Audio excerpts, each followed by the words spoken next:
What is up, guys? I am Johnny and you're watching Johnny Fabs, and today it is day 4 of the Ford Escort K-swap build. Today was kind of rainy, so I spent the early morning getting the garage cleaned up from taking the CRV motor out. I got the subframe put back up in with the struts connected, so the CRV is ready to roll out and get put to the side. And then we can roll the Escort back in and start getting that ready to shove the K in. So it's day 4. Got the CRV donor ready to pull out.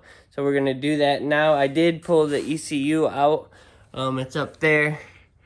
So it is a manual ECU out of here. I'm not sure. Maybe you guys can let me know if I can use this with the K Pro. That's what I think I'm going to run.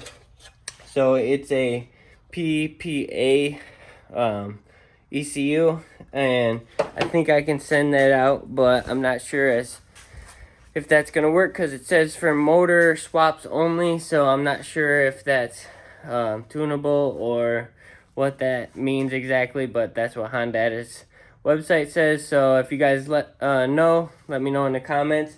But for now, we're going to get this thing pulled out and get the Escort in.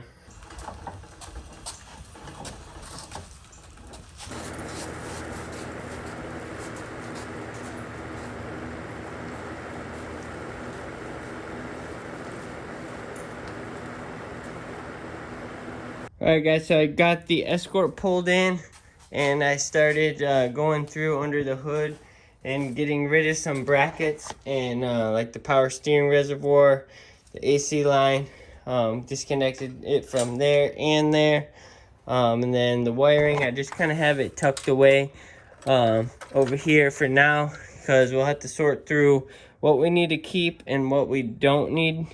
What we can cut out, and then next I want to get the shifter cable out of the stock since it's an automatic, get that one out, and so yeah, we'll jump in the car and start taking that shifter apart.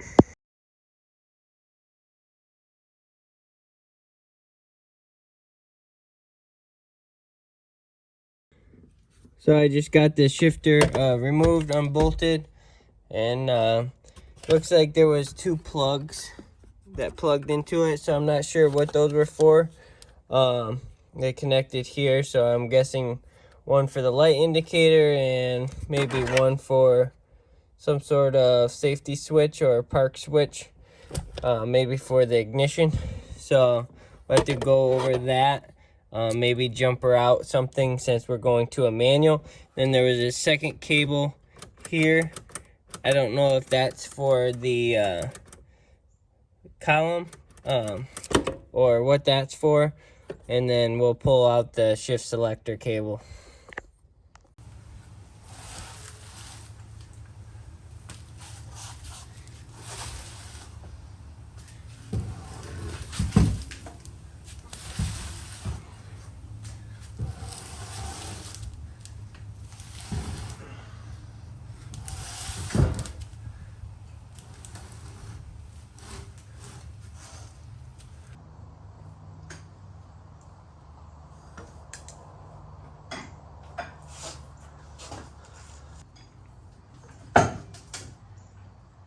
So we just went ahead and took the wheels off, got the car as low as I could, and we got the K in there. So it's almost looking like a swap. Looks like we still have to go down a little bit more, but you can see between the frame rails, got our trans mount, it's flush, and then over here we got about probably an inch or so, so we can center that up and have really good clearance. The motor does have to come back to get the axles lined up decent, but there's still plenty of room between the intake and the firewall. This is the AC condenser, so we'll have to make room for the radiator, but like I said, it looking like we have a lot of room and it fits right between those frame rails really nice. So I'm going to work on getting this a little bit lower so we can see where this mount ends up. So we have the K24 sitting in here. We got the mounts just bolted in and got this one self-tapered so it kind of doesn't move. And then this side I am going to design up a bracket kind of like this one where it has like a metal structure that comes up toward the mount. So I need to do that for this frame rail. So I think I'm gonna make that cardboard or paper, and then we can start making it out of metal. So here's a look at the little template I made out of cardboard. It's gonna have the uprights, and then it breaks down so I could weld it to the frame and then bolt the mount in right there. So we're gonna try and cut this out using the new plasma CNC that I built. So it's just gonna have one piece for the frame rail, and I'll probably make both of these separate and then this separate. So yeah, let's go ahead and cut that out in the CNC.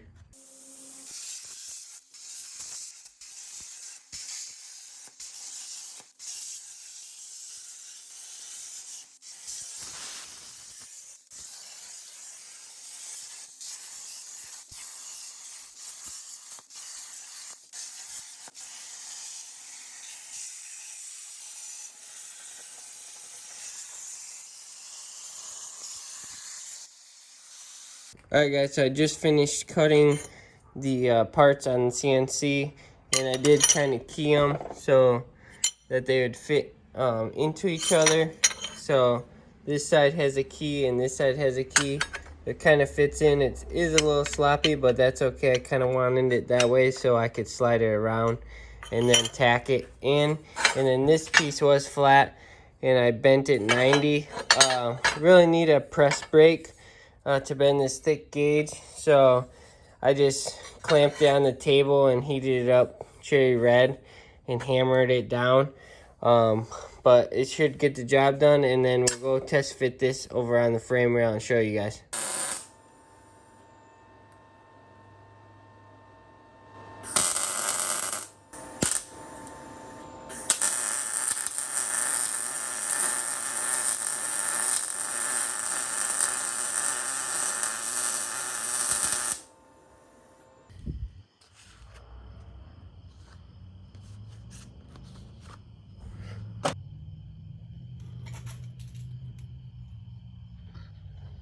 Alright, here's a look at the driver's side trans mount. Looks pretty good. Added the JFZ for Johnny Fabs, and I painted it satin black to match this side. So it still needs to dry up a little bit. I painted it that way it wouldn't rust on the back side, but I am going to weld on the sides and then in those holes like I said earlier. So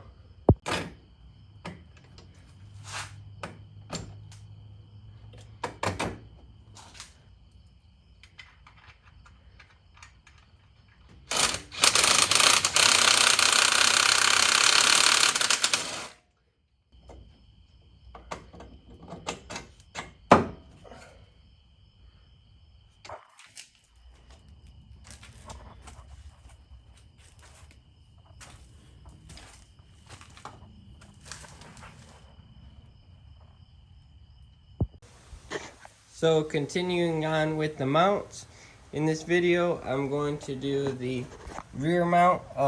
So this is the mount that it came with, and this is for an EG, so this would typically bolt into the stock EG subframe. But with the space we have and the subframe being tucked way back in underneath, I'll set this down and show you, but I think I'm gonna cut this off flush with this mount and then drill a new hole and then make a custom plate to weld to the subframe down there. So we're gonna throw this down there and show you guys.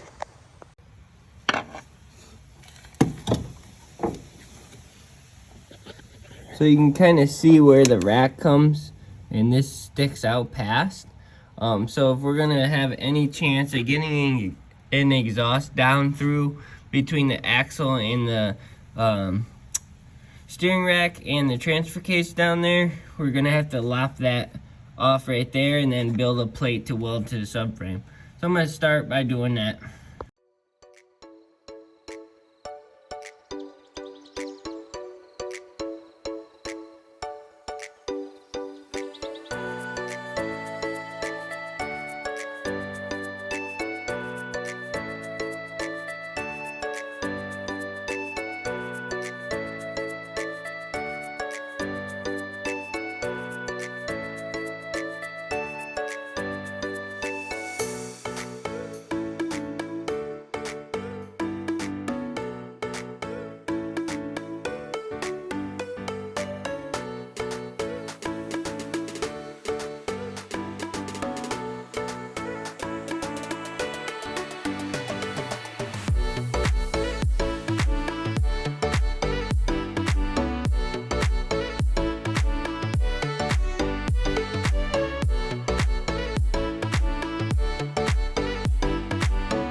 So here's a look at the mount. So I ended up having to do 3 layers of plate I cut out on the plasma table, and then I cut the holes for those nuts.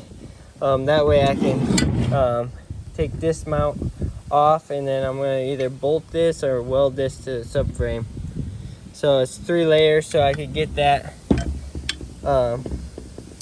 bolt or nut that I welded in countersunk, and I didn't have any thick plate, so I just used 3/16 plates, and so I'm gonna go ahead and weld around here, weld it up solid, and we'll go from there.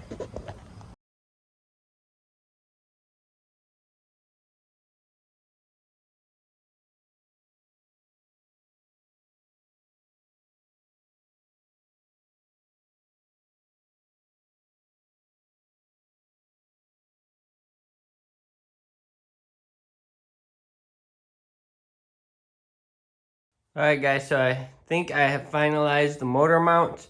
We have them fully welded in as much as I can with the motor in. We have the trans mount bracket done. We have the driver's side mount welded in. And then we also have the rear mount welded in. So that's the rear custom mount. And then the mount that mounts to the subframe. So